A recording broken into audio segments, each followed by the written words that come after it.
एक बार ठाकुर जी का एक बहुत ही प्यारा भक्त था। वो रोज इमली के पेड़ के नीचे बैठकर ठाकुर जी के भजन कीर्तन किया करता। उसी रास्ते से एक दिन नारद जी जा रहे थे। वो उस भक्त को देखते हैं, उससे पूछते हैं, क्या तुम रोज यहीं बैठकर ठाकुर जी का भजन करते हो? भक्त ने कहा, हाँ, पिछले 30 सालों से मैं ऐसा ही कर रहा हूँ। नारद जी बड़े प्रसन्न हुए। उन्होंने कहा कि अभी मैं भगवान से मिलने जा रहा हूँ।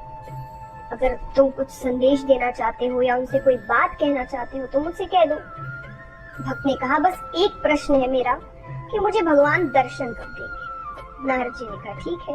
वो भगवान के पास जाते हैं, भगवान से प्रश्न पूछते हैं। भगवान ने कहा, उस इमली के पेड़ में जितने पत्ते हैं मैं उतने ही वर्षों बाद उस भक्त को दर्शन दूंगा। नारद जी बड़े उदास हो जाते हैं, नीचे आते हैं। भक्त ने पूछा कि आपने मेरा प्रश्न पूछा क्या? नारद जी ने कहा, छोड़ो वो बात, कभी और करेंगे। अरे भक्त कहते, ऐसे कैसे छोड़ो, मैंने भगवान से वो प्रश्न किया है, मुझे उसका उत्तर चाहिए। नारद जी ने कहा, तुम उदास हो जाओगे? बोले, नहीं, मैं उदास नहीं हूँ, आप मुझे उत्तर बताइए।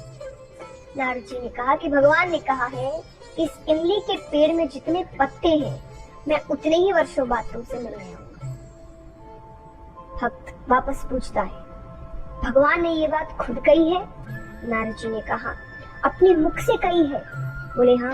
बोले, मुझसे मिलने के लिए भगवान ने उत्तर दिया है? नारद जी ने कहा, हाँ भाई, भगवान ने ये कहा है। ये सुनने के बाद वो जो नाचने लगता है, इतना मग्न हो जाता है, नृत्य करने लगता है, भजन गाने लगता है। ऐसा करते करते अचानक वहां पर भगवान प्रकट हो जाते हैं उसे दर्शन देने के लिए। नारद जी को बात अच्छी नहीं लगती। नारद जी ने भगवान से कहा कि आपने तो कहा था कि इस पेड़ में जितने पत्ते हैं आप उतने वर्षों बाद इसे दर्शन देने आएंगे। अरे जब इतनी जल्दी ही दर्शन देना था तो मुझे क्यों झूठा बनाया, मुझसे क्यों झूठी बात कहलवाई? भगवान कहते हैं, मैंने झूठी बात नहीं कहलवाई। जिस गति से, जिस तरीके से वो भक्त जब तुमने प्रश्न किया था, मेरी भक्ति कर रहा था, उस गति से तो मैं उतने वर्षों बाद ही उसे दर्शन देने आता।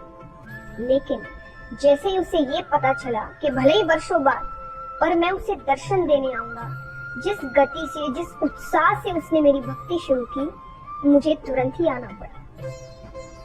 इस कहानी की सीख क्या है कि अगर हम ये सोचते हुए कि जितने वर्ष चलते जा रहे हैं तो हल्की फुल्की मेहनत करते रहते हैं जीवन में, जब मिलना होगा तब मिल जाएगा, तो उस प्रकार से आपको काफी समय लगता है। पर अगर आप उन्नति चाहते हैं, सफलता चाहते हैं, तो आपको उस प्रकार की कड़ी मेहनत, उस प्रकार की दृढ़ता, उस प्रकार का उत्साह अपने कार्य में करना होगा। और तभी जिस प्रकार भगवान कुछ मिनटों में ही उसे दर्शन देने आते हैं, बहुत जल्द आपको सफलता प्राप्त होगी। तो मेहनत करिए, पर इस प्रकार करिए कि मानो भगवान आपको जल्द दर्शन देने वाले हैं। उतने ही उत्साह, उतनी ही खुशी और उतने ही दृढ़ता के साथ